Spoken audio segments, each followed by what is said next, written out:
Un bord de rivière dans la campagne du Mans. Quelques plastiques stagnent à la surface, un sachet, une bouteille, qui mettront des années à s'éliminer. Mais ce n'est pas nouveau. On le sait, le plastique ne se dégrade pas. Pour preuve, en 40 ans, les scientifiques ont vu se créer un 7e continent de plastique. Depuis, on a trouvé plusieurs zones comme celle-ci. Il y en a actuellement 5 de recensées dans tous les océans de la planète. Et ce sont donc des très grosses, comme des vortex qui concentrent les plastiques. Et ça fait donc des nappes de pollution à la surface des océans. Ces soupes de plastique ne disparaissent pas, elles se désagrègent et ce sont ces fragments que les scientifiques tentent de détecter et de quantifier.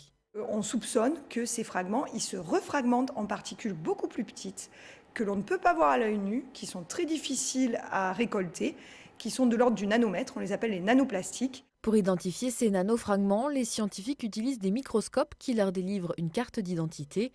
L'étude de leur taille permet ensuite de comprendre leur impact sur les organismes marins.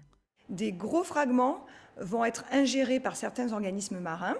Par exemple, on a tous vu des images de tortues qui avalaient des sacs plastiques et qui s'étouffaient. Les microfragments, ils vont s'accumuler dans la chaîne alimentaire. Les nanofragments, le problème, c'est que leur taille va leur permettre de passer aussi à travers les cellules.